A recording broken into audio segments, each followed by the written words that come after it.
एक बार की बात है, एक बुढ़िया थी। वह एक जंगल के किनारे पर एक छोटे से घर में अकेली रहती थी। एक दिन की बात है, उसे अचानक ही अपने बेटे की याद सताने लगी। इसलिए उनके मन में विचार आया कि एक बार जाकर अपनी बेटी से मिलकर आऊं। उसकी बेटी के घर का रास्ता जंगल से होकर गुजरता था, लेकिन उस बुढ़िया को इस बात की जरा भी फिक्र नहीं थी कि वह जंगल के किसी भी जानवर से नहीं डरती थी। इसलिए वह अपनी बेटी से मिलने के लिए चल पड़ी। लेकिन वह अभी कुछ ही दूर पहुंची थी कि उसे रास्ते में एक शेर मिला। इतना बड़ा शेर उसने पहले कभी नहीं देखा था, मगर बुढ़िया को शेर से जरा भी डर नहीं लग रहा था। वह सीधी चलती जा रही थी, लेकिन बुढ़िया ने कहा, अभी स्वाद ना दे पाऊंगी, लड़की के घर जाऊंगी, अच्छा खाना खाऊंगी, मोटी होकर आऊंगी, तब मुझे तुम खा लेना। शेर ने बुढ़िया की बात सुनकर सोचा कि यह ठीक कह रही है, इसलिए इस समय बुढ़िया को जाने देता हूँ। जब बुढ़िया वहाँ से थोड़ी दूर आगे बढ़ गई तो उसे रास्ते में एक भेड़िया दिखाई पड़ा। तुमसे मिलकर बड़ी खुशी हुई बुढ़िया, भेड़िया ने कहा, आओ मैं तुम्हें खा लेता हूँ। लेकिन बुढ़िया ने कहा, अभी स्वाद ना दे पाऊंगी, लड़की के घर जाऊंगी, अच्छा खाना खाऊंगी, मोटी होकर आऊंगी, तब मुझे तुम खा लेना। भेड़िया ने बुढ़िया की बात सुनी तो वह सोचने लगा कि बुढ़िया ठीक कह रही है, इसीलिए मैं इसे जाने देना चाहिए। बुढ़िया कुछ दूर आगे चली ही थी कि रास्ते में एक मगरमच्छ मिल गया। तुम्हें देखकर कितनी खुशी हो रही है बुढ़िया, मगरमच्छ ने कहा, आओ मैं तुम्हें खा लूं। लेकिन बुढ़िया ने कहा, अभी स्वाद ना दे पाऊंगी, लड़की के घर जाऊंगी, अच्छा खाना खाऊंगी, मोटी होकर आऊंगी, तब मुझे तुम खा लेना। मगरमच्छ ने सोचा कि बुढ़िया बिल्कुल ठीक कह रही है, इसलिए इसे जाने देना चाहिए। इस प्रकार तीनों से बचकर बुढ़िया अपनी बेटी के घर जा पहुंची। बेटी ने जब माँ को देखा तो बेटी बहुत खुश हुई और कहने लगी कि माँ, तुमने बहुत अच्छा किया जो यहाँ आ गई। बुढ़िया बोली, बेटी मुझे भी तेरी याद आ रही थी, इसलिए जंगली रास्ते की भी परवाह न करते हुए मैं तुझे देखने चली आई। इसी प्रकार बुढ़िया को वहाँ रहते हुए कुछ दिन बीत गए तो बुढ़िया को अपने घर का ख्याल आया।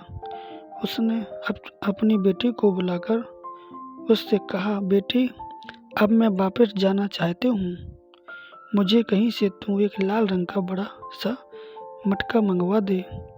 उसकी बेटी ने उसके कहने पर एक बड़ा सा मटका बुढ़िया को मंगाकर दे दिया। बुढ़िया उस मटके के अंदर दबक कर बैठ गई ताकि किसी जानवर की नज़र उस पर ना पड़े। फिर उसने अपनी बेटी से कहा, बेटी तुम इस मटके को एक लात मार कर ढकेल दो। माँ की बात सुनकर बेटी ने मटके को एक जोर का धक्का मारा। धक्का मारते ही मटका तेजी से लुढ़कना शुरू हो गया और लुढ़कते हुए जंगल के रास्ते में जा पहुंचा। बुढ़िया बेफिक्री से उस मटके के अंदर छिपी बैठी थी, मगर जंगल के अंदर मगरमच्छ बैठा हुआ बुढ़िया की राह देख रहा था।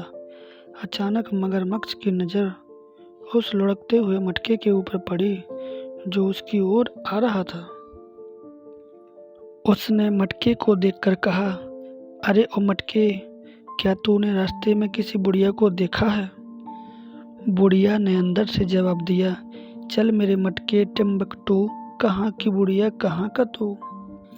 इतनी बात सुनकर मगरमच्छ ने हैरान रह गया।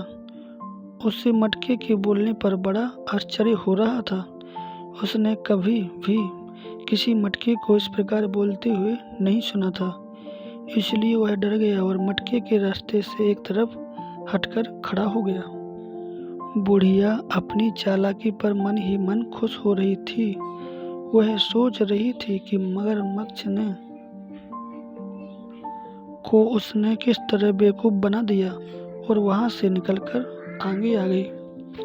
मटका उसी तरह लुढ़कता हुआ आगे बढ़ रहा था और इसी प्रकार लुढ़कता हुआ भेड़िए के मार्ग पर जा पहुंचा। भेड़िए ने मटके को बड़े गौर से देखते हुए पूछा, अरे वो मटके, तू यहाँ किधर से आ रहा है?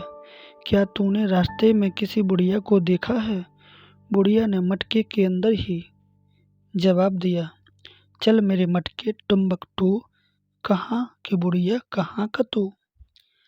मटके में से इस तरह आवाज़ आती देखकर भेड़िया हैरान रह गया। उसने कभी इस तरह बोलने वाला मटका कभी नहीं देखा था, इसलिए वह उसके बोलने पर आश्चर्यचकित हो गया था और रास्ते से एक तरफ हटकर खड़ा हो गया था। बुढ़िया अपनी चालाकी पर फिर से मन ही मन खुश हो रही थी। उसने अपनी चतुरता के कारण भेड़िए को भी चकमा दे दिया और उसके पंजे से बिल्कुल साफ निकल गई। अब उसे शेर की परवाह नहीं थी। मटका लुढ़कता हुआ उसी तरह आगे बढ़ रहा था। अब बुढ़िया आराम से बैठी हल्की हल्की नींद में सो रही थी, इसलिए उसकी आंख भी लगने लगी। अब मटका लगभग जंगल के किनारे पर जा पहुंचा था, मगर शेर वहां बैठकर बड़ी बेसब्री से बुढ़िया का इंतजार कर रहा था। अब बुढ़िया आए और वह उसे खाकर अपनी भूख को शांत करे और उसके मांस का स्वाद ले। अचानक शेर की नज़र सामने से लुढ़कते हुए आ रहे मटके पर पड़ी। वह उस मटके को गौर से देखने लगा, फिर गरज कर बोला, अरे वो मटके, क्या तूने रास्ते में किसी बुढ़िया को देखा है? शेर की दहाड़ सुनते ही बुढ़िया की आंख खुल गई। उसका दिल जोर जोर से धड़कने लगा। उसने अपने आप पर काबू पाते हुए सहमे हुए स्वर में जवाब दिया, चल मेरे मटके टुम्बकटू, कहाँ की बुढ़िया कहाँ का तू? शेर ने बुढ़िया की आवाज़ को अच्छी तरह से पहचान लिया। उसने अपने पंजे से मटके पर जोरदार वार किया। एक पल में ही मटके के 2 टुकड़े हो गए।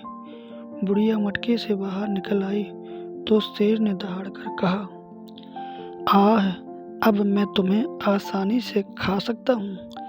लेकिन बुढ़िया पलक झपकते ही नीचे की तरफ झुक गई। उसने जमीन से मुट्ठी भर मिट्टी उठाई और शेर की आंखों में झोंक दी। शेर जोर जोर से चिल्लाने लगा, मुझे तो कुछ भी दिखाई नहीं दे रहा था। इतना सुनते ही बुढ़िया जल्दी से वहां से भाग ली और दौड़ते हुए वह जल्दी ही जंगल से बाहर निकल गई। वह हिफाजत के साथ अपने घर पहुंची। उसने कहा, मैंने सबको खूब ललचाया पर कोई मुझको खा ना पाया। माना कि मैं बुढ़िया हूँ पर अकल में बढ़िया हूँ। इस कहानी से हमें यह शिक्षा मिलती है कि खतरे के समय हर इंसान को अपनी बुद्धि से काम लेना चाहिए। बुद्धि को इस्तेमाल करने से हर व्यक्ति बड़े से बड़े खतरे का सामना कर सकता है।